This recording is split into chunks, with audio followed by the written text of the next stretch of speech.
السلام علیکم۔ Novel Kaab ڈائم by Rabia Khan کی یہ قسط نمبر 4 ہے۔ اترتی صبح کو گزرے کافی وقت گزر چکا تھا۔ میڈیکل یونیورسٹی کے اعلیٰ ستون بلندی سے سر اٹھائے کھڑے تھے۔ مٹیالے رنگ سے سجی دیواروں کے پار 2 عمارتیں موجود تھیں۔ ایک عمارت میڈیکل کی درسگاہ تھی اور اسی کے ساتھ اسی نام سے ہسپتال کی عمارت بھی موجود تھی۔ بلند حفاظتی دیواروں کے اندر قدم رکھتے ہی دور دور تک پھیلے سبزہ زار کی خوشبو سانس کے ساتھ اندر اترتی محسوس ہوتی تھی۔ سبزہ زار کے پار پکی اینٹوں کی سرخ روش موجود تھی۔ درسگاہ کی بلند دیواروں تک اس روش پر چل کر پہلے برآمدے میں قدم رکھا جاتا تھا۔ برآمدے کے چکنے فرش پر بہت سے ڈاکٹرز اپنے لباس پر سفید کوٹ پہنے آ جا رہے تھے۔ ہسپتال کے ساتھ بنی اس درسگاہ میں میڈیکل کی پڑھائی ہوا کرتی تھی۔ یہاں پر پڑھانے والے استاد اکثر ساتھ موجود ہسپتال کے ڈاکٹرز تھے۔ وہ ایک قابل قدر درسگاہ تھی اور یہاں پر موجود اساتذہ باہر کی بڑی درسگاہوں سے میڈیکل کا علم حاصل کر کے آئے ہوئے تھے۔ کوئی بھی اس درسگاہ کی علمی حیثیت کو چیلنج کرنے کی جسارت نہیں کر سکتا تھا۔ کشادہ سے داخلی برآمدے کی دائیں جانب بہت سے کمرے جماعت موجود تھے۔ ان میں اساتذہ کرام معمول کے حساب سے پڑھا رہے تھے۔ اسی برآمدے کی راہداری کے آخری سرے پر موجود ایک کمرہ جماعت میں باروب سی خاموشی چھائی ہوئی تھی۔ اوپر کو جاتے زینوں پر لکڑی کی نشستیں بنی تھیں۔ ان نشستوں پر براجمان طالب علم محو ہو کر سامنے موجود پروفیسر کو سن رہے تھے۔ بلند دیوار گیر شیشے کی کھڑکیوں سے باہر کا ابر آلود سا سرمئی موسم بھی اندر کو جھانک رہا تھا۔ ڈائز کے پار موجود 35 سالہ پروفیسر اپنی ٹھہری ہوئی نرم آواز میں کچھ کہہ رہا تھا۔ اس کا قد دراز تھا، آنکھیں زیرک اور انداز بہت نرم سی ٹھنڈک لیے ہوئے تھا۔ بالوں کو سلیقے سے ایک جانب جمائے، ڈریس شرٹ اور سیاہ پینٹ میں ملبوس، وہ انتہائی وجیح صورت ماہر نفسیات تھا۔ پینک اٹیکس، پینک ڈس آرڈرز کیسے بنتے ہیں؟ اس کا سوال سن طالب علم مرعوب سے ہوئے سن رہے تھے۔ وہ ڈائز سے ہٹ کر اب ہاتھ اونچا کیے وائٹ بورڈ پر سیاہ مارکر سے کچھ لکھ رہا تھا۔ اس کے ہاتھ بہت خوبصورت تھے، انگلیاں لمبی اور سفید تھیں۔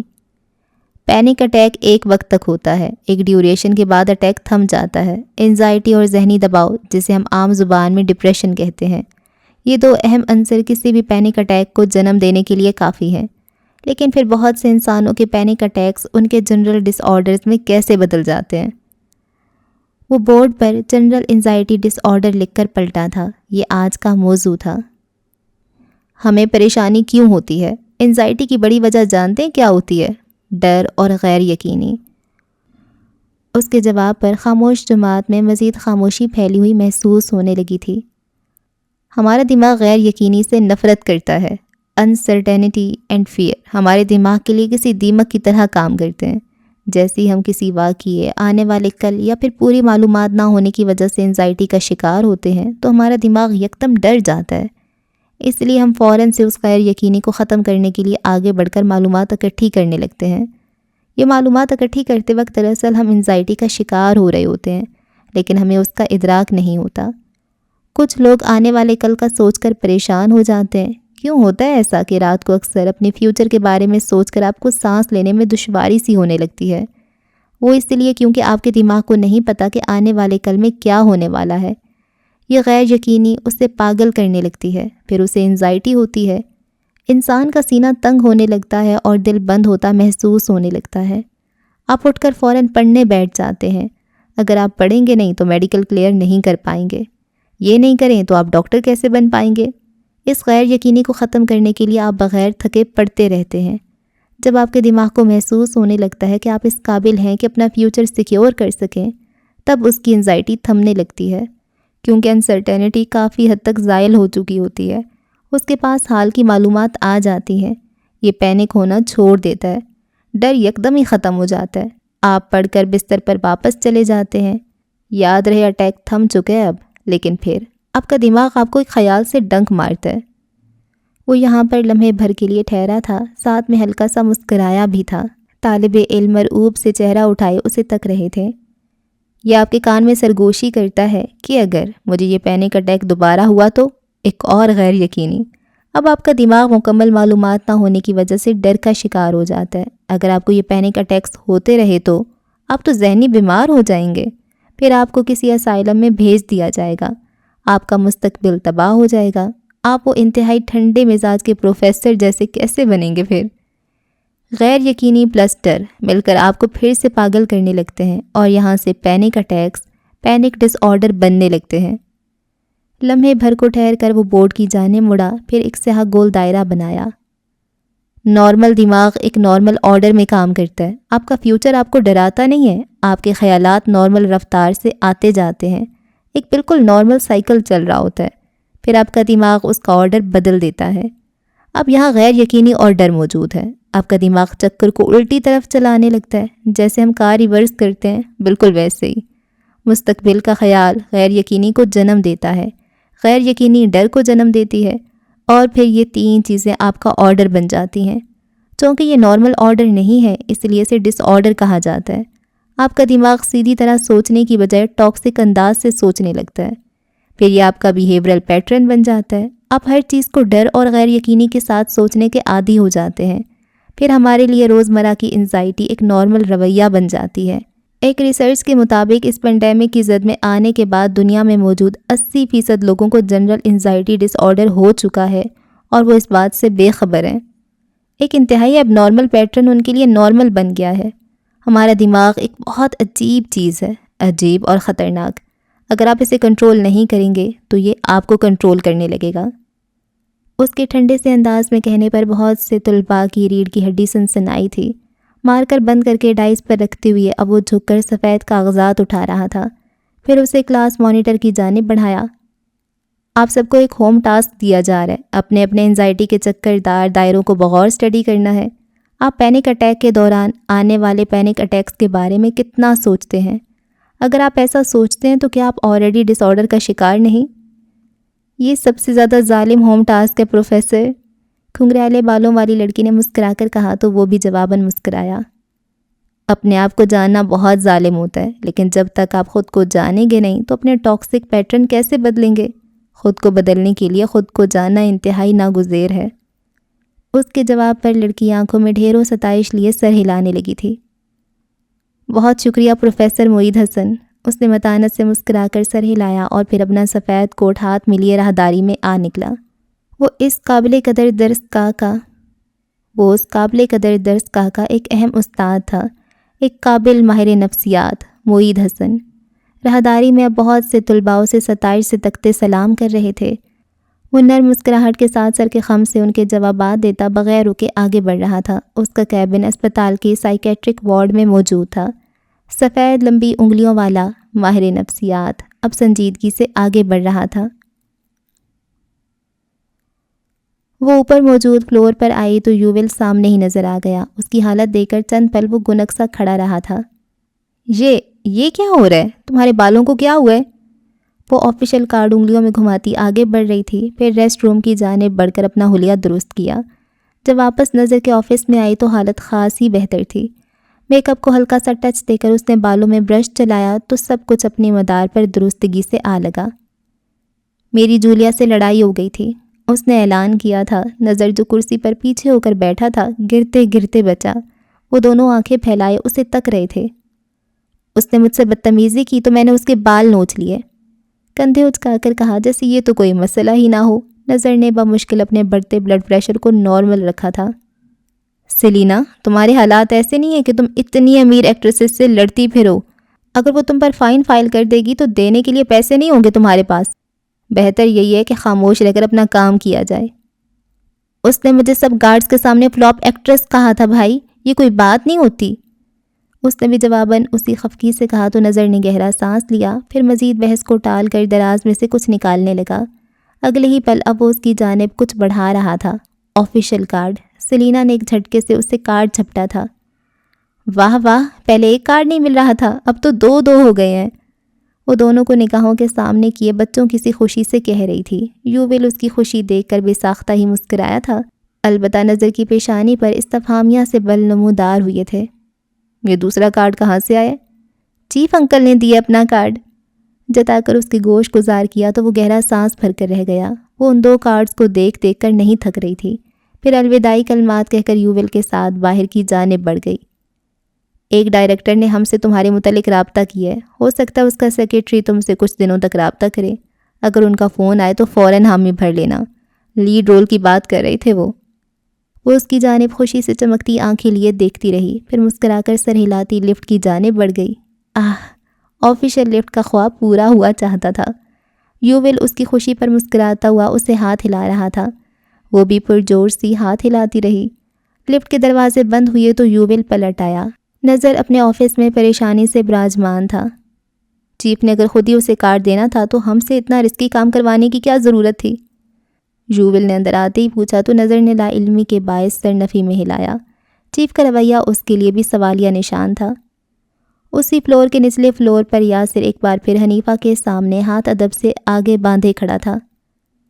نظر سے سیلینا کو آفیشیل کارڈ دینے کا میں نہیں کہا تھا۔ وہ ان کی بات سن کر ہلکا سا حیران ہوا تھا۔ وہ یہاں کی آفیشیل ایکٹریس نہیں ہے، جس کا مطلب ہے کہ ایجنسی کے پاس اسے کارڈ دینے کا کوئی جواز نہیں، لیکن چونکہ اس کی سیکیورٹی زیادہ اہم ہے تو میں نے نظر کو اسے کارڈ اللیگل طریقے سے دینے کا کہا تھا۔ اس کی ذمہ داری میری ہے، نظر یا یوول کی نہیں۔ انہوں نے متانت سے کہہ کر یاسر کا نظر کے خلاف چارجڈ فائن رد کر دیا تھا۔ وہ سمجھ کر سر ہلاتا باہر نکل آیا تھا۔ سچ شکر کہ چیف نے اس سے آج کے عجیب و غریب حادثے کے بارے میں کوئی بات نہیں کی تھی۔ وہ اپنے کیبن میں چلا آیا تھا۔ گارڈز اب تک اس کے سر پہ سوار تھے۔ یہاں انہیں ایک ایکٹریس نہیں دیکھتی تھی اور یاسر کے لیے دو ایکٹریسز لڑ رہی تھی۔ کہ اب تم سب میرے سر سے ہٹو گے؟ اس نے بلند آواز سے سب کو جھاڑا تو وہ یکدم ڈر کر پیچھے ہوئے، پھر نظریں چرا کر اپنے اپنے کیبنز کی جانب بڑھ گئے۔ اس نے خون خوار نگاہ دروازے پر ڈالی تھی۔ کچھ پل بعد سینئر گارڈ اس کی جانب ایک فائل لیے بڑھے۔ یہ فائل جولیا کے متعلق تھی اور اس نے ہی مانگی تھی۔ وہ سر کے خم سے ان کا شکریہ ادا کر رہا تھا۔ وہ پلٹتے پلٹتے لمحے بھر کو ٹھہرے، پھر اس کی جانب جھکے۔ ایسا کیا کیا ہے تم نے کہ ایک نہیں دو حسین عورتیں لڑ رہی تھیں تمہارے لیے؟ وہ سرگوشی میں پوچھ رہے تھے، لیکن زار اور شیر کے کانوں تک یہ سرگوشی پہنچ چکی تھی۔ ان کی ہنسی بے ساختہ تھی۔ یاسر کی گھوری پر فوراً سے ہنستے ہنستے کھانسنے لگے تھے وہ دونوں۔ ساحر جو اس کے ساتھ ہی کرسی پر بیٹھا تھا یک لخت ہی اس کی جانب جھکا۔ میں بھی جاننا چاہتا ہوں۔ وہ جو بولتا نہیں تھا اب اس سے پوچھ رہا تھا۔ اس نے ضبط سے آنکھیں بند کر کے گہرا سانس لیا تھا۔ میرا خیال ہے میں یہاں سے اٹھ جاتا ہوں۔ باہر کی جانب بڑھتے ہوئے اس نے آفس کا دروازہ ٹھاک کی آواز سے بند کیا تھا۔ ایسی کی تیسی ان ایکٹریسز کی۔ چند دن قبل شام کی گہری ہوتی سیاہی میں ماریہ حسن اپنے باپ کی کمپنی سے باہر نکل رہی تھی۔ کار کی پچھلی نشست پر بیٹھ کر اس نے ڈرائیور کو چلنے کا اشارہ کیا تو وہ مؤدب سے سر ہلاتا ڈرائیو کرنے لگا۔ مرکزی شاہراہ سے گزرنے کے بعد اب اس کی سیاہ چمچماتی کار چھوٹی تنگ گلیوں میں داخل ہو رہی تھی۔ ایک تنگ و تاریک گلی کے آخری سرے پر کار رک گئی تھی۔ اس تنگ گلی میں کار نہیں جا سکتی تھی، اس لیے اب اسے خود چل کر جانا تھا۔ گلی کے آخر میں ڈیڈ اینڈ تھا۔ اس دیوار سے ذرا پہلے ایک پرانا سا کار سروس کا ہال موجود تھا۔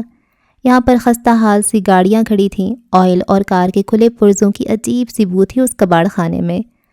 وہ ناک پر ہاتھ رکھتی آگے بڑھائی تھی۔ ایک جانب اندھیرے میں کوئی موجود تھا۔ وہ اس جگہ کو پہچانتی تھی، لیکن اس جگہ کی بو سے اسے چکر آنے لگتے تھے۔ وہ کبھی اس بو کی عادی نہیں ہو سکتی تھی۔ اندھیرے میں کرسی پر براجمان شخص کا چہرہ واضح نہیں تھا، نہ ہی ماریہ نے اس کا چہرہ دیکھنے کی کبھی خواہش کی تھی۔ وہ سامنے رکھے ایک سٹول پر پرتکلف سی بیٹھ گئی تھی۔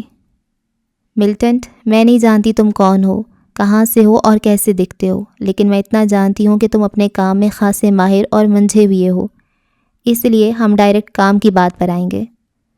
آگے سے کوئی جوابی رد عمل نہ ابھرا تو ماریہ نے گہرا سانس بھر کر کہنا شروع کیا۔ سیلینا مظہر۔ ایک نام لیا تھا اس نے، پھر اپنے پرس سے ایک تصویر نکال کر آگے بڑھائی۔ اندھیرے میں موجود شخص نے آگے بڑھ کر تصویر لے لی تھی۔ اسے تباہ کر دو، تنکا تنکا کر کے، اتنا کہ میں اس پر ترس کھا کر اسے اپنے باپ کی چیریٹی پر رکھنے کے لیے مجبور ہو جاؤں۔ اسے ایسے توڑنا کہ وہ دوبارہ اٹھ نہ پائے۔ ختم کر دو اسے۔ ملٹنٹ نے اندھیرے میں سر ہلایا تھا، یوں گویا اس نے حکم سن کر مان لیا ہو۔ ماریہ کی آنکھیں جلن کے باعث اندھیرے میں گلابی ہو رہی تھیں۔ لیکن تم اس کے تنکا تنکا ہونے پر ہر جگہ مجھے دعوت دو گے۔ میں اپنی آنکھوں سے اسے تباہ ہوتا ہوا دیکھنا چاہتی ہوں۔ میں یہ ثابت کروں گی کہ وہ کبھی بھی واجد حسن کے قابل نہیں تھی۔ واجد حسن کے قابل صرف ایک عورت ہے، ماریہ حسن۔ سینے پر دستک دے کر سلگتے ہوئے لہجے میں کہا اور پھر اٹھ کھڑی ہوئی۔ اندھیرے میں براجمان شخص خود بھی اندھیرے کا ہی حصہ معلوم ہو رہا تھا۔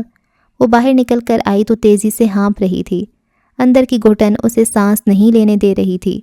کچھ پل بعد خود کو کمپوز کر کے اس نے اپنے قدم کار کی جانب بڑھائے اور پھر گاڑی ان مکروہ تنگ گلیوں سے نکلتی چلی گئی۔ ان گلیوں سے تعفن کی عجیب سی بو اٹھ رہی تھی، یوں گویا کچا گوشت پک رہا ہو۔ آج وہ نہا کر واش روم سے باہر نکلی تو موبائل کی بجتی گھنٹی پر اس جانب کو مڑی، غیر شناسا نمبر دیکھ کر لمحے بھر کو رکی، پھر فیصلہ کر کے فون اٹھا لیا۔ اس کی توقع کے برعکس وہ یوول کے بتائے گئے ڈائریکٹر کے سیکرٹری کا فون تھا۔ اسے بس اتنی جلدی رابطے کی توقع نہیں تھی۔ جی ضرور، آپ مجھے ایڈریس بھیج دیں، اسکرپٹ لینے میں خود آ جاتی ہوں۔ آج بہت دنوں بعد اسے اصل معنوں میں زندگی محسوس ہوئی تھی۔ پھر فون رکھ کر الماری کی جانب بڑھی۔ رات کے 8 بج رہے تھے۔ اسے جلد از جلد تیار ہو کر اس جگہ پہنچنا تھا۔ اسے کام جتنی جلدی ملتا اتنا ہی بہتر تھا۔ وہ مزید انتظار نہیں کر سکتی تھی۔ دوسری جانب یاسر گہری ہوتی رات کے اندھیرے میں گاؤں میں موجود دادا کے سفید محل کے سامنے گاڑی روک رہا تھا، پھر چھوٹی سی باڑ کو پار کرتا آگے بڑھایا۔ سردار دروازے میں ہی اس کا انتظار کر رہے تھے۔ ان کے بولنے سے قبل ہی اس نے رائٹنگ پیڈ ان کی جانب بڑھا دیا تھا۔ آپ کا آٹوگراف؟ آہستگی سے کہا تو دادا نے اس کے ہاتھ سے پیڈ جھپٹا، پھر صوفے پر جا بیٹھے۔ وہ ان کی پشت کو دیکھ کر رہ گیا تھا، اس میں تو انہیں جیسے دلچسپی ہی نہیں تھی۔ اس نے سر ہلایا اور پھر اپنے کمرے کی جانب بڑھایا۔ شاور لیا تو طبیعت کچھ بحال ہوئی۔ آج بہت تھکا دینے والا دن تھا۔ جینز پر سیاہ بٹن شرٹ پہنے اب وہ آستینے کوہنیوں سے موڑ رہا تھا، پھر موبائل اٹھاتا کمرے سے باہر چلا آیا۔ خوش ہیں اب آپ؟ اس نے پوچھا۔ بہت۔ سردار کی آواز خوشی سے بھرائی ہوئی تھی۔ وہ آٹوگراف کو ہر زاویے سے دیکھ رہے تھے۔ انہیں ایسے دیکھ کر لمحے بھر کے لیے اسے سیلینا یاد آئی تھی۔ وہ بھی اپنا کارڈ ایسے ہی ہر طرف سے دیکھ رہی تھی۔ کچھ کھانا دیں گے یا پھر آٹوگراف پر ہی گزارا کرنا پڑے گا مجھے؟ اس نے صوفے پر بیٹھتے ہوئے کہا تو دادا ہنس کر سر ہلاتے اٹھے۔ وہ آج بہت خوش تھے۔ کچن سے اٹھا پٹخ کی آوازوں پر وہ ہلکا سا مسکرایا، پھر موبائل نگاہوں کے سامنے کیا۔ اگلے ہی پل مسکراہٹ غائب ہوئی۔ اس کی ماں کا پیغام سامنے ہی جگمگا رہا تھا۔ اس نے انگوٹھا رکھ کر پیغام کھولا۔ سانس جیسے رک سا گیا تھا۔ ایک لمحے کے لیے بچپن کی ایک سیاہ رات نظروں کے سامنے لہرائی تھی۔ 9090 C14۔ وہ اگلے ہی پل اٹھ کر تیزی سے باہر کی جانب بھاگا تھا۔ سردار نے اسے باہر بھاگتے دیکھ کر آوازیں دیں، لیکن وہ کار تیزی سے ریورس کرتا جانے کہاں جا رہا تھا۔ نکسک سے تیار ہوئی سیلینا نے ایڈریس دیکھنے کے لیے پیغام کھولا تو آنکھیں لمحے بھر کو پھیل سی گئیں۔ یہ ایڈریس اسکرپٹ لینے کے لیے انتہائی غیر مناسب تھا۔ اگلے ہی پل سیکرٹری کے نمبر سے کال آنے لگی تو اس نے بمشکل مسکرا کر کال اٹھائی۔ نہیں میں آ رہی ہوں، پلیز آپ یہ رول کسی اور کو مت دیجیے گا۔ اس نے منت کی تھی، پھر اگلی کوئی بھی بات سوچے بغیر باہر کی جانب بڑھی۔ اسے بہت سے کڑوے گھونٹ پینے ہوں گے، وہ ایسے ہی اپنے پیروں پر کھڑی نہیں ہو سکتی تھی۔ پارکنگ ایریا میں موجود اس کی کار کا ٹائر برسٹ تھا۔ اسے چاروں نہ چار ٹیکسی لے کر ہی جانا تھا۔ وہ پریشانی سے کھلے بال پیچھے کرتی باہر کی جانب بڑھی تھی۔ شہر کی تاریک گلیوں میں موجود کیفیز تلے بڑے بڑے کلبز موجود تھے۔ ان کلبز میں دنیا جہاں کے فحش بارسوخ مافیاز اور سیاستدان آیا کرتے تھے۔ اس کی ماں نے سردار کو بتایا تھا کہ وہ یاسر کو بلانے کے لیے کسی بھی حد تک جا سکتی تھی، اور اس نے یہی کیا تھا۔ یاسر کے پاس پیغام میں موجود نمبر اس کلب میں موجود ایک چیمبر کا نمبر تھا۔ وہ شراب کے نشے میں دھت لوگوں کی جگہ تھی۔ وہ اپنی ماں سے جتنی بھی نفرت کرتا، لیکن وہ انہیں یہاں ایک پل کے لیے بھی اکیلا چھوڑنے کا سوچ نہیں سکتا تھا۔ کار گلی میں ایک جانب روک کر وہ ایک کیفے کے اندر بھاگا، پھر نچلے زینوں پر تیزی سے اترنے لگا۔ لڑکیاں نازیبا لباس زیب تن کیے، نشے میں غرق مردوں کو سہارا دیے اوپر نیچے جا رہی تھیں۔ اس نے درمیانی ہال میں پہنچ کر ایک پل کو سانس لیا۔ وہ اس جگہ کو پہچانتا تھا۔ ہر رنگ کی بتیاں جل رہی تھیں کلب میں۔ تیز بجتے میوزک کے باعث کان پڑی آواز تک سنائی نہیں دیتی تھی۔ وہ ایک راہداری کی جانب بڑھایا، پھر عورتوں کی آوازیں دینے پر بھی تیزی سے آگے بڑھا اور اس مطلوبہ چیمبر کا دروازہ دھاڑ سے کھولا۔ اس کی ماں ایک جانب قیمتی نشست پر تنہا بیٹھی اس کا انتظار کر رہی تھی۔ اسے دیکھ کر لمحے بھر کو فاتحانہ سا مسکرائی۔ اس کی آنکھیں ضبط سے گلابی ہو رہی تھیں۔ سیلینا اسی پل اسی کلب کے درمیانی ہال میں زینوں سے اتر آئی تھی۔ اسے یہی ایڈریس بتایا گیا تھا۔ شراب اور مختلف ڈرگز کی بو سے اسے بے ساختہ ہی متلی ہوئی تھی۔ بمشکل گہرا سانس لیتی وہ مطلوبہ راہداری کی جانب بڑھائی تھی۔ موبائل پر جگمگاتا چیمبر کا نمبر دیکھ کر اس نے تھوک نگلا اور پھر بجتی بجاتی آگے بڑھائی۔ میں نے کہا تھا نا کہ میں تمہیں بلانے میں ہمیشہ کامیاب ہو جاتی ہوں، تم مجھ سے انحراف نہیں کر سکتے۔ وہ اٹھ کر اس کے پاس چلی آئی تھی۔ چیمبر کے اندر بجتے میوزک کی محض دھمک سنائی دے رہی تھی۔ کمرے کی دیواریں ایسے ڈیزائن کی گئی تھیں کہ باہر کا میوزک اندر موجود نفوس کی گفتگو میں حائل نہیں ہوا کرتا تھا۔ آپ کبھی کامیاب نہیں ہوں گی، کبھی بھی نہیں۔ اس نے اگلے ہی پل انہیں ہاتھ سے تھاما اور باہر نکل آیا، لیکن راہداری میں جو اس نے دیکھا وہ اس کے قدم زنجیر کر دینے کے لیے کافی تھا۔ سیلینا کو ایک نشے میں دھت شخص چیمبر کے اندر زبردستی گھسیٹ رہا تھا۔ وہ اس سے اپنا بازو بمشکل چھڑاتی شاید رو رہی تھی۔ اس کے ساتھ اسکرپٹ کے نام پر اسکیم ہو گیا تھا۔ یک اس کی نظر یاسر پر پڑی تو وہ ساکت سی ہو گئی۔ سلطانہ بھی یاسر کے رک جانے پر چونک کر رک گئی تھی۔ پھر اس کی نظروں نے یاسر کی نظروں کے تعاقب میں دیکھا۔ ساکت ہوئی سیلینا پر نظر پڑتے ہی وہ حیران ہوئی تھی۔ یاسر نے نظر انداز کیا اور سلطانہ کو اپنے ساتھ لیے آگے بڑھایا، لیکن پھر وہ آگے نہیں بڑھ سکا۔ دو شہد رنگ آنکھیں اسے بہت امید سے تک رہی تھیں۔ نشے میں دھت شخص اسے گالیاں دیتا بری طرح اندر گھسیٹ رہا تھا۔ اس نے آنکھیں ضبط سے بند کیں اور پھر سلطانہ کا ہاتھ چھوڑ کر پوری قوت سے مخالف سمت میں بھاگا۔ ایک زوردار لات اچھل کر اس شخص کے سینے پر ماری تو وہ لڑکھڑا کر بری طرح پیچھے جا گرا۔ ایک پل کو جیسے ہر شے رک سی گئی تھی۔ اس نے ایک لمحے کو پلٹ کر زخمی آنکھوں سے سیلینا کو دیکھا تھا، پھر گہرے گہرے سانس لیتا آگے بڑھا اور گرے شخص کو گریبان سے کھینچ کر اٹھایا۔ Let me teach you a fucking lesson.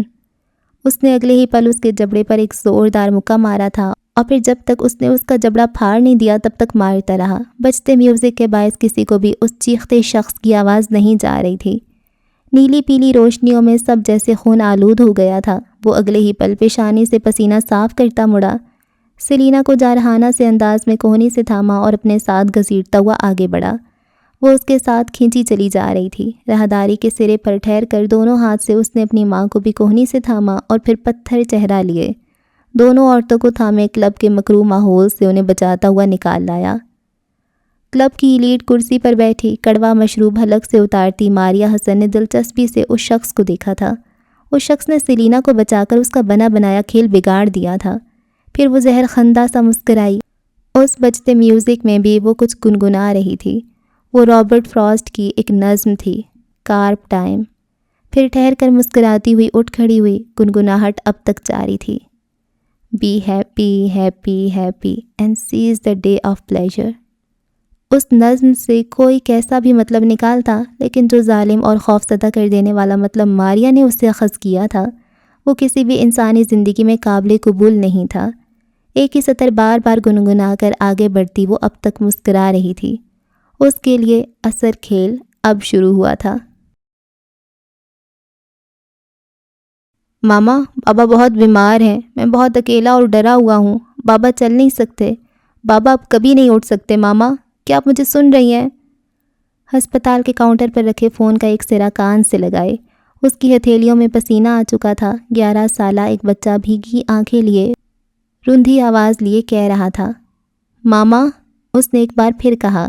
رابطہ منقطع ہو چکا تھا۔ وہ تکلیف سے تنگ ہوتا سینہ لیے وہیں کھڑا رہا، فون کو سختی سے تھامے گرتے آنسوؤں کے ساتھ۔ اسے یاد تھا کہ ہسپتال کا وہ ٹھنڈا فرش اس کے برہنہ قدموں تلے کس قدر سرد محسوس ہو رہا تھا۔ اسے اس سرد فرش کی ٹھنڈک آج تک اپنی ذات کے اندر کھپتی ہوئی محسوس ہو رہی تھی۔ اس نے آہستہ سے لمبی تار والا فون رکھ دیا۔ ریسیپشن کے پار موجود لڑکی نے بہت دکھ سے اس چھوٹے بچے کو دیکھا تھا۔ اسے یاد تھا جب وہ بابا کے ہسپتال والے کمرے کی جانب بڑھ رہا تھا تب اس کی ٹانگیں کانپ رہی تھیں۔ وہ اس ہسپتال کے ٹھنڈے وجود میں آہستگی سے برف بنتا جا رہا تھا۔ ان دنوں کی خوفناک تنہائی نے یاسر عالم کا پیچھا کبھی نہیں چھوڑا تھا۔ دادا اور دادی حج کی ادائیگی کے لیے سعودیہ گئے ہوئے تھے۔ اس کی ماں اپنی بلاک بسٹر فلم کے لیے نیو یارک کے آسمان تلے شوٹنگ پر موجود تھی، اور وہ ہسپتال کے اس ٹھنڈے کمرے میں اپنے باپ کے لاغر وجود کے ساتھ بالکل تنہا تھا۔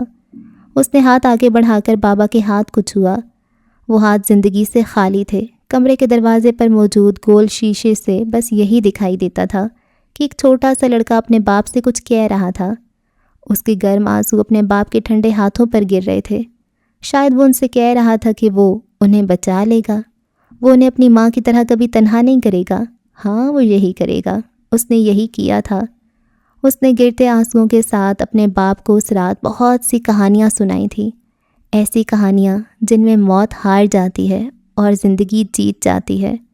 کوہر برساتی اس سے ہرات تلے یاسر عالم نے پہلی دفعہ اپنی ماں سے نفرت محسوس کی تھی، شدید نفرت۔ وہ ان دونوں کو کلب کی زہریلی روشنیوں سے بچا کر باہر لے آیا تھا۔ سلطانہ جان بوجھ کر ٹیکسی میں آئی تھی تاکہ یاسر اسے اپنے ساتھ کار میں واپس لے جا سکے۔ البتہ سیلینا کی ٹیکسی میں آنے کی وجہ اس کی کار کی خرابی تھی۔ اس نے بغیر کچھ کہے آگے بڑھ کر اپنی گاڑی کا پچھلا دروازہ کھولا۔ سلطانہ نے گہرا سانس لیا اور پھر اندر جا بیٹھی۔ سیلینا البتہ اس کی جانب گھومی تھی۔ گارڈ، میں خود چلی جاؤں گی۔ اس کی رنگت سفید اور آنکھیں خشک تھیں، لیکن وہ پھر بھی اعصاب پر قابو پائے اس سے کہہ رہی تھی۔ یاسر کی ٹھنڈی آنکھوں نے لمحے بھر کے لیے اسے دیکھا اور پھر اس نے اگلے ہی پل اسے کلائی سے پکڑ کر اندر بٹھایا۔ وہ اس کے سخت چہرے کو دیکھ کر جیسے کوئی مزاحمت نہیں کر پائی۔ گاڑی تیزی سے باہر ریورس کرتے ہوئے وہ ان دونوں کو ان مکروہ گلیوں سے نکال لایا تھا۔ کار میں تناؤ سے بھرپور خاموشی پھیلی تھی۔ یاسر پتھر چہرہ لیے ڈرائیو کر رہا تھا۔ سلطانہ سنجیدہ چہرے کے ساتھ کھڑکی سے باہر دیکھ رہی تھی۔ گاہے بگاہے وہ ساتھ بیٹھی سیلینا پر ایک ناپسندیدہ نگاہ بھی ڈال لیتی تھی۔ اس لڑکی کی وجہ سے آج کا سارا لائے عمل بیکار جا چکا تھا۔ اس کا موڈ سخت خراب ہو رہا تھا۔ سیلینا کا چہرہ سفید اور دھڑکن معمول سے زیادہ بڑھی ہوئی تھی۔ پچھلے واقعے کا اثر اب تک اس کے اوپر موجود تھا۔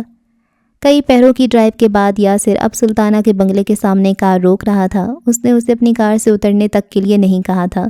اس کے لب یوں بند تھے گویا قیامت تک بولنے کا ارادہ نہ رکھتے ہوں۔ یہ سب یہی ہے، میری اور تمہاری ملاقات۔ تم مجھ سے پھر ملنے آؤ گے، اگر نہیں آئے تو میں پھر یہی کروں گی۔ 1000 ایسے طریقے استعمال کروں گی جو تمہیں ناگوار گزریں گے، اور تم مجھے بچانے ہمیشہ چلے آؤ گے، کیونکہ تم بغیرت نہیں ہو۔ یہی بات تمہیں ہمیشہ میری طرف کھینچ لائے گی۔ آج کی ملاقات تو خیر زہر ہو ہی گئی ہے۔ ایک ناگوار نظر سیلینا پر ڈال کر وہ کار کا دروازہ کھولتی باہر نکل گئی تھی۔ اس کے نکلتے ہی یاسر نے کار آگے بڑھا دی تھی۔ اب اس کا رخ سیلینا کے اپارٹمنٹ کی جانب تھا۔ ایک وقت تھا جب وہ اسے بیچ سڑک پر اتار کر چلا گیا تھا، اور ایک یہ وقت تھا کہ جب وہ اس کے منع کرنے پر بھی اسے اس کے گھر تک چھوڑنے آیا تھا۔ اپارٹمنٹ آ چکا تو وہ اپنی جانب کا دروازہ کھولتا باہر نکلا۔ پھر پچھلی نشست کا دروازہ کھولا تو سیلینا خاموشی سے باہر نکل آئی۔ لمحے بھر کے لیے محتاط نگاہوں سے یاسر کا چہرہ دیکھا۔ وہاں اب صرف گہری خاموشی چھائی ہوئی تھی۔ اگلے ہی پل اس نے اپنے پرس سے ایک سفید رومال نکالا اور پھر جھجکتے ہوئے جھک کر اس کا زخمی ہاتھ تھاما۔ اب وہ نرمی سے سفید رومال اس کی ہتھیلی کے گرد باندھ رہی تھی۔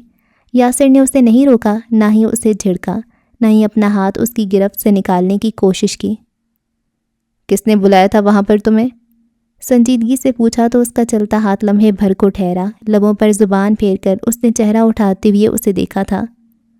یوول نے کہا تھا کہ ایک ڈائریکٹر نے میرے لیڈ رول کے متعلق بات کی ہے۔ اس نے کہا تھا کہ اگر اس کا سیکریٹری مجھ سے رابطہ کرے تو میں منع نہیں کروں، لیکن میرے ساتھ اسکیم ہو گیا۔ ایسے اسکیم ایکٹریسز کے ساتھ ہوتے رہتے ہیں۔ Nothing serious. آخر میں خفیف سا مسکرائی تو یاسر اس کی مسکراہٹ پر حیران ہوئے بغیر نہیں رہ سکا۔ وہ اس سب کے بعد کیسے مسکرا سکتی تھی؟ وہ اس سب کے بعد بھی اتنی مثبت کیوں تھی؟ بلکہ اس سب کے بعد وہ اتنی مثبت کیسے تھی؟ اس نے آہستگی سے اس کا ہاتھ چھوڑ دیا تھا۔ آج کے لیے بہت شکریہ، اتنا کہا اور ساتھ سے نکل گئی۔ وہ آہستگی سے اس کی جانب پلٹا، بالکل خاموش نگاہوں سے اسے جاتا ہوا دیکھتا رہا۔ اپارٹمنٹ کی جلتی روشنیوں کے باہر داخلی دروازے پر وہ ایک پل کے لیے ٹھہری تھی۔ دروازے کے ساتھ ایک عورت اپنے نومولود بچے کو سینے سے لگائے ٹھنڈ سے بچانے کی کوشش میں بری طرح ناکام ہو رہی تھی۔ وہ آگے بڑھنے کی بجائے تیزی سے اس عورت تک بڑھ آئی تھی۔ اب وہ جھک کر اس سے کچھ کہہ بھی رہی تھی۔ چہرے پر فکرمندی اور لہجے میں نرمی لیے وہ اس عورت سے یہاں ایسے بیٹھنے کی وجہ پوچھ رہی تھی شاید۔ وہ اسے دیکھے گیا۔ اگلے ہی پل وہ تیزی سے آگے بڑھی۔ پھر کئی لمحات بعد جب وہ واپس آئی تو اس کے ہاتھ میں ایک طے شدہ کمبل موجود تھا۔ اپارٹمنٹ کے اندر ایسے لوگوں کا داخلہ ممنوع تھا۔ اب وہ اس عورت کے اوپر کمبل کھول کر ڈال رہی تھی، ساتھ ہی وہ کچھ کھانے کی اشیاء بھی لے آئی تھی۔ کچھ لمحات اس عورت سے بات کرنے کے بعد وہ اندر کی جانب بڑھ گئی تھی۔ یاسر کو اس کی چال میں تھکن محسوس ہوئی تھی، گہری اور نہ ختم ہونے والی تھکن۔ وہ اسے جاتا ہوا دیکھتا رہا، بالکل خاموشی سے۔ سیلینا مظہر کے لیے اس کا سخت دل جانے کیوں لمحے کے 1000ویں حصے میں پگھل سا گیا تھا۔ اگلے ہی پل وہ کار میں بیٹھا اور پھر آگے بڑھ گیا۔ اس کا رخ ایجنسی کی جانب تھا۔ یوول جو بس کام سمیٹ کر باہر کی جانب بڑھنے ہی لگا تھا، لمحے بھر کو چونک کر رک سا گیا۔ آفس کے کھلے دروازے کے سامنے یاسر کھڑا تھا اور اس کا چہرہ اس قدر سخت تھا کہ لمحے بھر کے لیے یوول بھی گڑبڑایا تھا۔ آپ اس وقت یہاں؟ لیکن اس کا سوال مکمل نہیں ہوا تھا۔ وہ تیزی سے آگے بڑھا اور ایک ہاتھ سے اس کا گریبان جکڑا، پھر اسپاٹ چہرہ لیے اسی سختی کے ساتھ اسے دیوار سے لگایا۔ یوول کی آنکھیں پوری طرح کھل گئی تھیں۔ اسے یاسر کا ایسا رویہ سمجھ نہیں آیا تھا۔ سیلینا کو کس ڈائریکٹر سے رابطے کا کہا تھا تم نے؟ اس کی سرمئی آنکھیں سیاہ محسوس ہو رہی تھیں، آواز ٹھنڈی اور ٹھہری ہوئی تھی۔ یوول نے ناسمجھی سے اسے دیکھا۔ کیا اب اس کے پروفیشنل کام کی تفصیلات بھی آپ کو دینی ہوگی؟ اس کا سوال بجا تھا۔ جتنا پوچھا ہے اتنا جواب دو۔ جی میں نہیں کہا تھا اسے، ایک ڈائریکٹر نے اس کے لیڈ رول کی بات کی تھی ہم سے۔ اچھا چانس تھا اس لیے میں نے سیلین کو پہلے سے ہی آگاہ کر دیا تاکہ موقع ضائع نہ ہو۔ اب سکون آ گیا آپ کو؟ انتہائی ناگواری سے پوچھا تھا اس نے۔ وہ سکیم تھا، اس نے اتنا کہا اور پھر اس کا گریبان چھوڑ دیا۔ یوول جھوٹ نہیں بول رہا تھا، شاید وہ خود بھی نہیں جانتا تھا کہ یہ سب ایک سکیم تھا۔ وہ ناسمجھی سے اس کی جانب دیکھنے لگا۔ سکیم؟ کیسا سکیم؟ اس کے سیکرٹری سے میری بات ابھی کچھ لمحات پہلے ہی ہوئی ہے، وہ کل سیلینا سے آفیشلی رابطہ کریں گے۔ وہ اس کی بات سن کر چونکا تھا، پھر آنکھیں چھوٹی کیے اس کی جانب گھوما۔ تو پھر وہ کون تھا جس نے سیلینا کو اسکرپٹ لینے کلب بلایا تھا؟ اور اب چونکنے کی باری یوول کی تھی۔ وہ آنکھیں پھیلائے حیرت سے اسے تکنے لگا تھا۔ واٹ؟ کون سا کلب؟ سیلینا کیوں گئی تھی وہاں؟ اسکرپٹ تو اب تک ان کے پاس ہی ہے۔ اس کے آس پاس خطرے کی گھنٹیاں بج رہی تھیں۔ کوئی ہمارے اندر ہی موجود ہے، وہ سیلینا کے ہر کام سے واقف ہے، اس لیے ایسا اسکیم تشکیل دینے میں اس سے کوئی مسئلہ نہیں ہوا۔ اب سیلینا اس ڈائریکٹر سے اسکرپٹ لینے کہیں بھی نہیں جائے گی۔ اب وہ یہاں اس آفس میں اسے اسکرپٹ دینے آئے گا اور تم یہ بات یقینی بناؤ گے کہ وہ خود آ کر اسے اسکرپٹ دے۔ آخر میں تنبیہ کی تو یوول بھگ سے اڑا۔ یاسر اتنا کہہ کر آگے بڑھ گیا تھا۔ یوول اس کے پیچھے بھاگتا ہوا آ رہا تھا۔ میں کسی ڈائریکٹر کو ڈکٹیٹ نہیں کر سکتا، وہ میری بات نہیں مانیں گے۔ یہ میرا مسئلہ نہیں ہے، لیکن اگر اب سیلینا کو کسی بھی نازیبا جگہ پر بلایا گیا تو سب سے پہلے تمہیں شوٹ کروں گا میں۔ اس کی دھمکی پر یوول کے 14 طبق روشن ہو گئے تھے۔ اسے جیسے لمحے بھر کو کچھ سمجھ نہیں آیا تھا۔ وہ دونوں تیزی سے لفٹ کی جانب بڑھ رہے تھے۔ یوول اس کے ساتھ تھا۔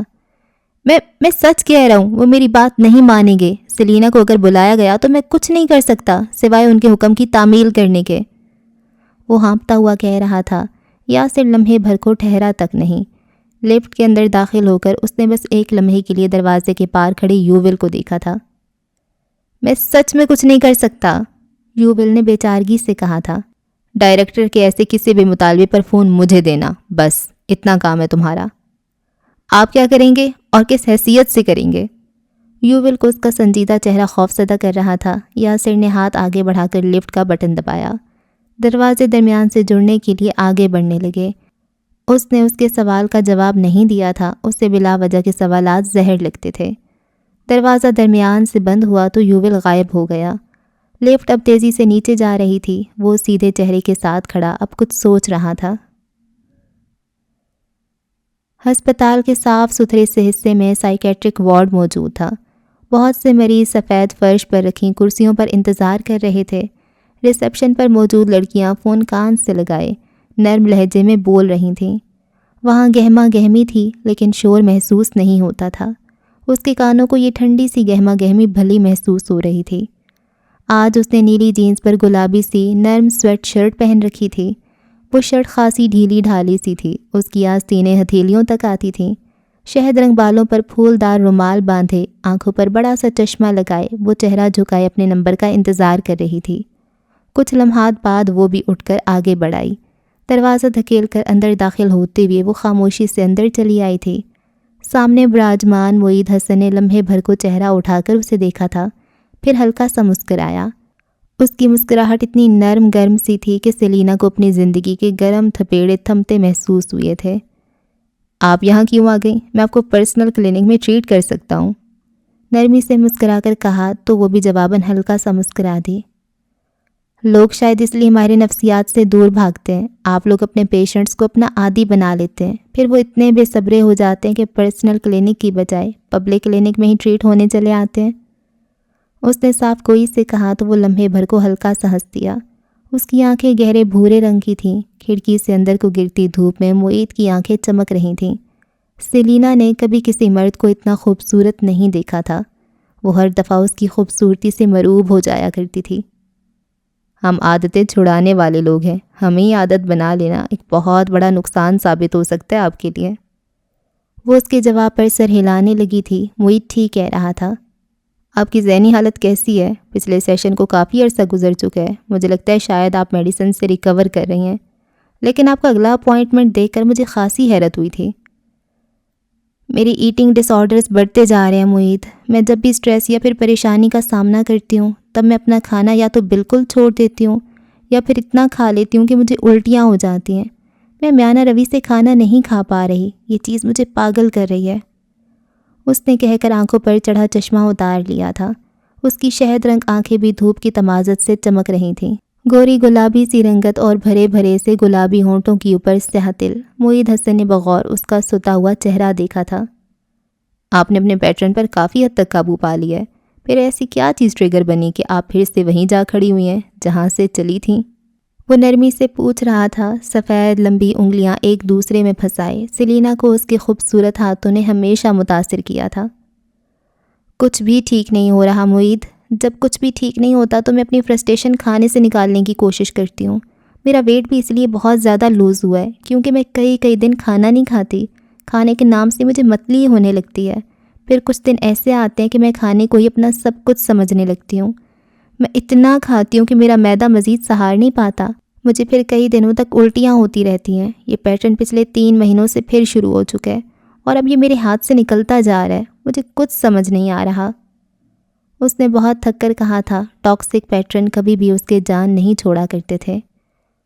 آپ کو پتہ ہے نا کہ آپ اس رویے کو مزید 3 مہینوں سے زیادہ نہیں سہار سکتی؟ اس کے پوچھنے پر اس نے کسی خفا بچے کی طرح سر ہلایا تھا۔ میں اپنے آپ کو روک نہیں پا رہی معید۔ میرا پیٹرن اتنا مضبوط ہو چکا ہے کہ اب وہ مجھے خود گائیڈ کرتا ہے۔ ایسا اس لیے ہوتا ہے کہ آپ معاملے کو ٹھیک کرنے کی بجائے عارضی حل یعنی کھانے کی جانب بھاگتی ہیں۔ آپ کو اپنے معاملات سے سٹریس ہوتا ہے۔ سٹریس سے اپنے دماغ کو آزاد کرنے کے لیے آپ کھانے کا سہارا لیتی ہیں۔ کھانا کھاتی آپ اپنے غم کو بھولنے لگتی ہیں۔ بس ان چند لمحات کے سکون کے لیے آپ اتنا کھا لیتی ہیں کہ وہ کہہ کی صورت باہر نکل آتا ہے۔ یہ ایک انتہائی ٹاکسک بیہیورل پیٹرن بن چکا ہے آپ کا۔ آپ اسے ایسی ختم نہیں کر سکتی۔ آپ کو اس معاملے کو سدھارنا ہوگا جو اس پیٹرن کو شروع کرنے کا باعث بنتا ہے۔ وہ سنجیدگی سے کہہ رہا تھا۔ میری ورک لائف سب سے بڑا ٹریگر ہے میرے لیے۔ آپ کی فرم میں کام کرتی 50 سے زائد ایکٹریسز ایٹنگ ڈس آرڈر کا شکار ہیں اور ان سب کا ٹریگر صرف ایک چیز ہے، ان کی انتہائی سٹریسڈ ورک لائف۔ آپ اس سب میں اکیلی نہیں ہیں۔ ایکٹریسز کو ایٹنگ ڈس آرڈرز اکثر ہو جایا کرتے ہیں۔ سیلینا کو اس کی بات سن کر واقعتاً سکون محسوس ہوا تھا۔ صرف وہی سب کا شکار نہیں تھی بلکہ بہت سارے لوگ اس جال میں اس کے ساتھ پھنسے ہوئے تھے۔ میں اس پیٹرن سے بہت بیزار ہو چکی ہوں معید، پلیز میری مدد کرو، مجھے اس جال سے آزادی چاہیے۔ اس کے لہجے میں عجیب سی بے بسی تھی۔ معید سر ہلاتا پیچھے ہو بیٹھا تھا، پھر ایک نوٹ پیڈ اور پین اس کی جانب بڑھایا۔ اس پر آپ نے کھانے کے اب نارمل رویے کا ایک نقشہ بنانا ہے۔ سب سے پہلے اس نقشے کو ٹریگر سے شروع کریں۔ آپ کو کیا چیز اب نارمل طریقے سے کھانے پر اکساتی ہے؟ دوسری چیز، آپ کھانا کھانے کے بعد کیسا محسوس کرتی ہیں؟ ہم ان رویوں کو بہت تیزی سے اپنے پیٹرن بناتے ہیں جن رویوں کا نتیجہ ہمیں خوشی دیتا ہے یا پھر سٹریس سے آزادی دیتا ہے، پھر چاہے وہ آزادی چند لمحات کی ہی کیوں نہ ہو۔ سیلینا اب پیڈ پر کچھ لکھ رہی تھی۔ سٹریس، کھانا، نتیجہ سٹریس سے نجات اور گہرا نتیجہ طبیعت کی خرابی۔ میں اس پیٹرن کو بہت دفعہ توڑ چکی ہوں، لیکن ایسا کیوں ہوتا ہے کہ یہ بار بار مجھ پر پلٹ آتا ہے؟ اس نے پیڈ اس کی جانب بڑھاتے ہوئے استفسار کیا تو معید ہلکا سا مسکرایا، پھر اپنی گہری بھوری آنکھیں اٹھا کر اسے دیکھا۔ کیا کبھی بچپن میں آپ کو کھانے کی قلت کا سامنا رہا ہے سیلینا؟ وہ اس کے ایسے سوال پر لمحے بھر کو سن ہوئی اس کا چہرہ تکتی رہی تھی۔ کھانا اس کی زندگی کا ایک بہت بڑا حصہ رہا تھا۔ جب اس کی ماں بار ہاسٹس تھی تب بھی اسے لوگوں کا بچا ہوا کھانا پڑتا تھا۔ پھر جب وہ اپنی ماں کے سسرال چلی آئی تب وہاں اس سے اور اس کی ماں سے کھانا چھپا چھپا کر رکھا جاتا۔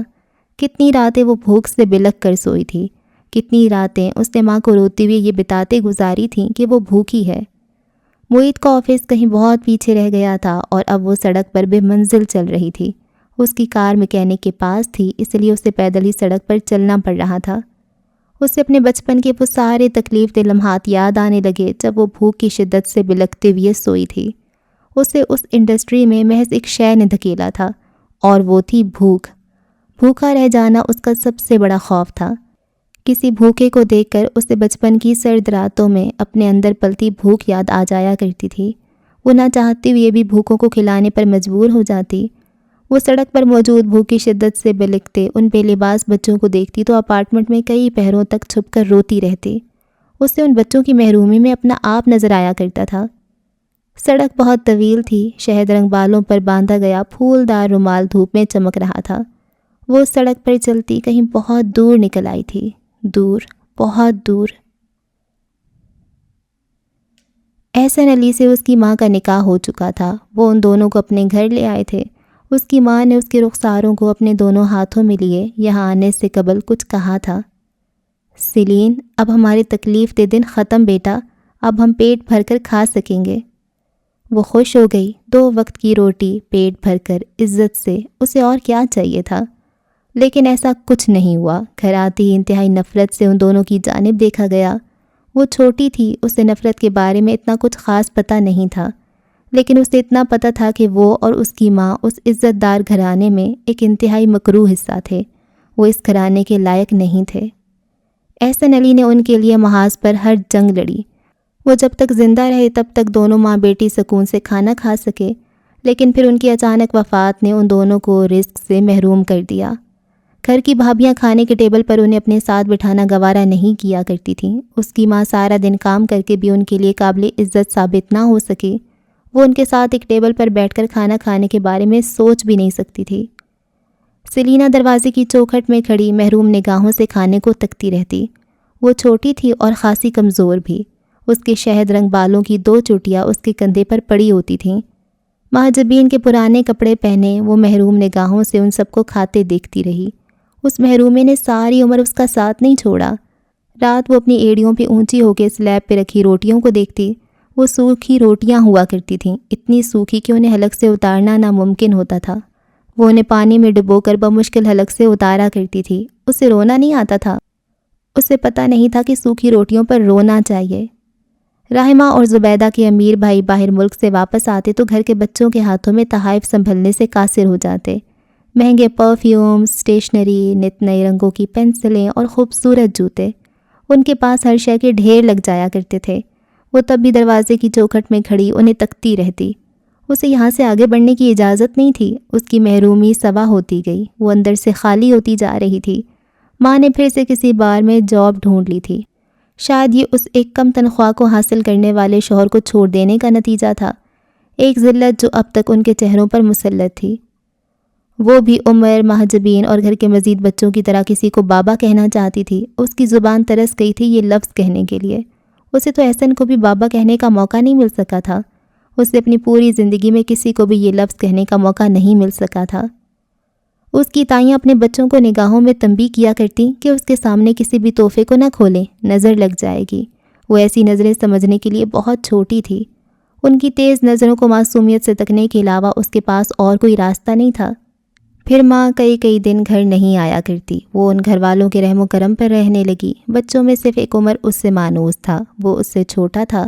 سیلینا کو اسے اپنے ساتھ رکھنا اچھا لگتا تھا، لیکن رحمہ اپنے بچے پر اس کا منحوس سایہ پڑ جانے سے ڈرتی تھی، اسی لیے وہ اس کی ننھی گود سے عمر کو چھین کر لے جایا کرتی تھیں۔ ساری رات وہ خاموشی سے بستر پر لیٹی عمر کو یاد کرتی رہتی۔ اس نے اپنی زندگی بہت خوفناک تنہائی میں گزاری تھی۔ بھوکا رہ جانا، اکیلے رہ جانا، بھلا دیا جانا۔ اس کے خوف اس کے ساتھ بڑے ہونے لگے تھے۔ پڑھائی میں دلچسپی تھی، لیکن اس کی محرومیوں نے اسے پڑھنے نہیں دیا۔ وہ کچھ بڑی ہوئی تو جاب کی تلاش میں نکل کھڑی ہوئی۔ انہی دنوں اسے نظر ملا تھا۔ وہ ایک چھوٹی سی ایجنسی کا ڈائریکٹر تھا۔ اس کی خوبصورتی اور ضرورت کو دیکھتے ہوئے اسے کام پر رکھ لیا گیا تھا۔ ایکٹنگ میں اس نے اپنی جان کی بازی لگا دی۔ وہ ساری زندگی آنسو اپنے اندر رکھتی آئی تھی۔ اس نے وہ سارے آنسو ڈرامے کے سیٹ پر بہا لینے کو ترجیح دی۔ اس کی اداکاری اس قدر نیچرل تھی کہ بڑے بڑے ڈائریکٹرز کی نگاہیں اس چھوٹی سی لڑکی کی جانب اٹھنے لگی تھیں۔ گھر والوں کے لیے وہ مزید مکروہ ہو گئی۔ شہیر نے اس کے پہلے ڈرامے پر اسے بہت برا مارا۔ وہ ایک تھپڑ سے دور جا گری تھی، اس کی بالی بھی کان سے ٹوٹ کر دور جا گری تھی۔ بلا شبہ وہ بہت بھاری تھپڑ تھا، وہ اس کے چہرے پر نہیں، روح پر برسا تھا۔ آپ مجھے تھپڑ نہیں مار سکتے تایا، آپ مجھے تھپڑ مارنے کے ہر حق سے محروم ہیں۔ اس نے کپکپاتے لبوں کے ساتھ بس اتنا ہی کہا تھا۔ شہیر اس پر جھکا اور پھر اسے بالوں سے نوچ کر کھڑا کیا۔ وہ اس کے سخت ہاتھوں تلے لرز رہی تھی۔ گھر والے ایک جانب کھڑے سکون سے یہ منظر دیکھ رہے تھے۔ عمر اکیڈمی گیا ہوا تھا، نہیں تو وہ اپنے باپ کا ہاتھ ضرور روکتا۔ یہ ماں بیٹی کس چیز کی کمی رکھی ہے تمہارے لیے ہم نے، لیکن تم دونوں ناشکری عورتیں، کبھی عزت کی روٹی نہیں کھا سکتی تم دونوں۔ اس نے اس کے بالوں کو جھٹکا تھا، اس کے اندر سب کچھ کرچی کرچی ہوتا جا رہا تھا۔ عزت، روٹی روٹی ہوتی ہے تایا، اس کا عزت سے کوئی تعلق نہیں ہوتا۔ میں سوکھی روٹیاں کھا کھا کر بڑی ہوئی ہوں، فریج کے بند دروازے کو محروم آنکھوں سے دیکھ دیکھ کر اس مقام تک پہنچی ہوں۔ آپ کے پاس مجھے مارنے کا کوئی حق نہیں ہے، آپ ہر حق سے محروم ہیں۔ اب کے رخسار پر پڑنے والا کرخ تھپڑ مراد کی جانب سے تھا۔ اس کا معصوم رخسار سرخ ہو گیا تھا، بھاری ہاتھ پڑنے کے باعث ہونٹ پھٹ گئے تھے اور اب ان سے خون رس رہا تھا۔ بکواس کرتی ہے، ہماری بھائی کی زندگی کو کھانے والی ڈایا نہ تو، اور تیری وہ ماں۔ اس کے ساتھ ہی اس نے اسے بالوں سے پکڑا اور گھسیٹتا ہوا گھر کے دروازے تک لایا۔ دروازے سے اندر آتی شگفتہ کی آنکھیں لمحے بھر کو پھیل سی گئی تھیں۔ سیلینا کے چہرے پر تشدد کے نشان تھے اور گھر والے اسے گھر سے باہر پھینک رہے تھے، لیکن پھر کوئی مزاحمت کام نہیں آئی۔ اسے اور شگفتہ دونوں کو کسی کوڑے کی مانند باہر پھینک دیا گیا۔ وہ روتی رہی، پھر نظر کے پاس چلی آئی۔ اس کے پاس اپنا کریئر مضبوط کرنے کے علاوہ اور کوئی چارہ نہیں تھا۔ وہ بھوکا رہنے، اکیلے رہ جانے اور بھلا دیے جانے سے آج تک خوف زدہ تھی۔ انڈسٹری والوں نے اسے کئی سالوں میں آسمان پر بٹھا لیا تھا۔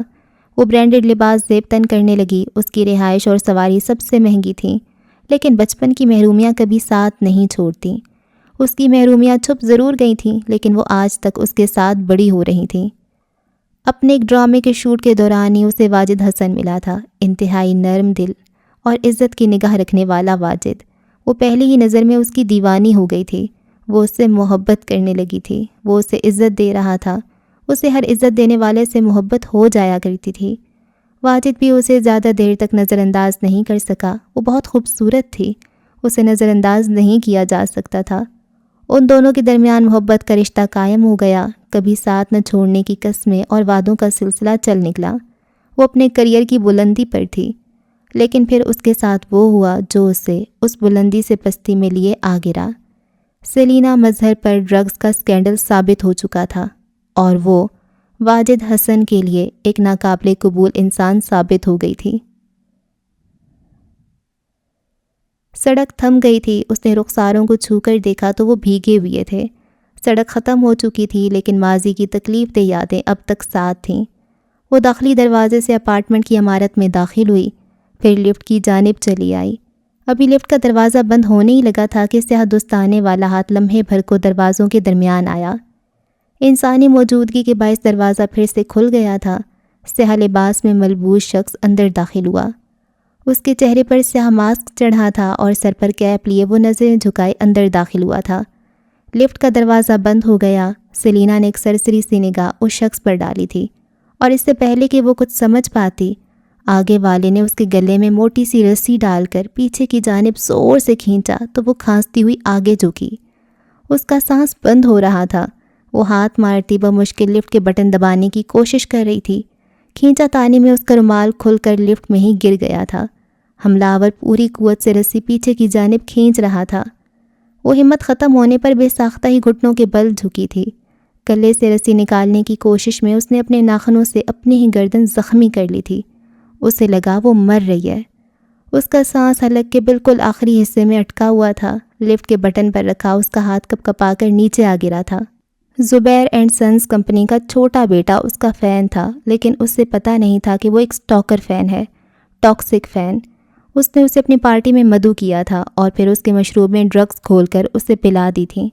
اگلے کئی گھنٹوں میں پولیس کی آمد کے ساتھ ہی وہ نشے میں دھت برآمد کر لی گئی تھی۔ اس کے ٹیسٹ کروانے پر پتہ چلا کہ وہ ڈرگز لے چکی تھی۔ اس کے کریئر کی بلندی زمین پر آ گری تھی۔ اس کینڈل نے کبھی اس کی جان نہیں چھوڑی۔ واجد جو اسے شادی کرنے ہی والا تھا اب کبھی اسے اپنی بیوی نہیں بنا سکتا تھا۔ وہ ایک بد کردار ایکٹریس ثابت ہوئی تھی۔ وہ اس کی بیوی کیسے بن سکتی تھی؟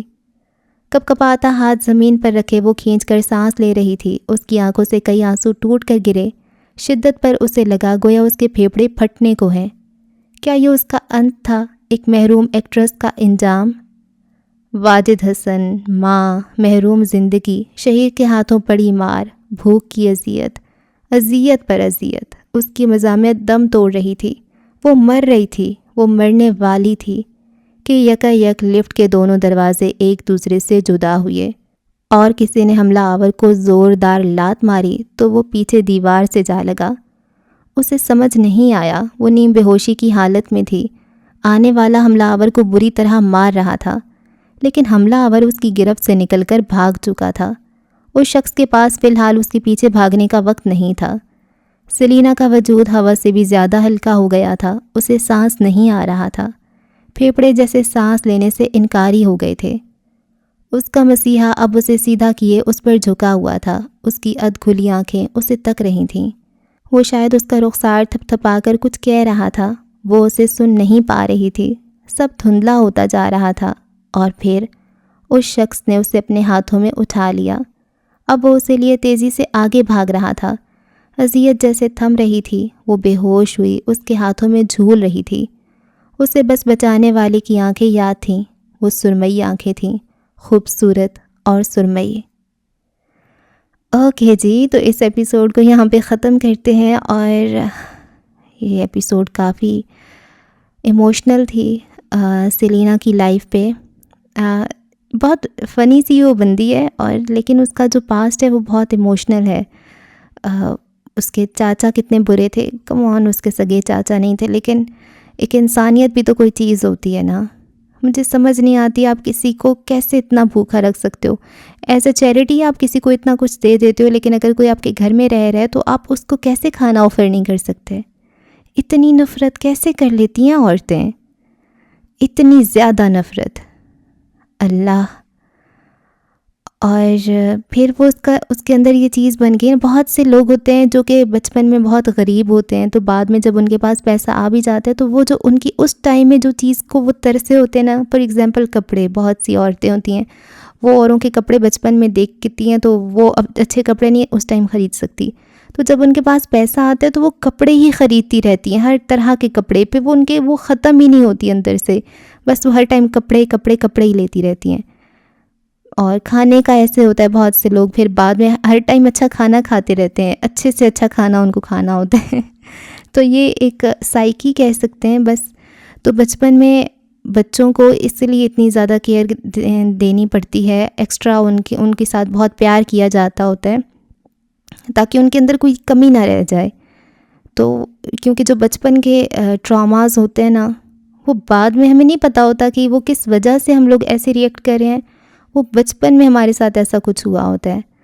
بچپن میں کچھ چیز کو جو ہمیں لگ رہا ہوتا ہے یہ ہمیں چاہیے، پروٹیکشن ہو سکتی ہے، ہمیں لگتا ہے کہ فار ایگزامپل کچھ بچوں کے والدین ان پہ اتنا خیال نہیں کرتے، ان کو دوسرے بچے بلی کرتے رہتے ہیں، تو ان کا ایک الگ سے ٹراما بن جاتا ہے، وہ بڑے ہو کے پھر اس چیز کو بہت کریو کرتے ہیں۔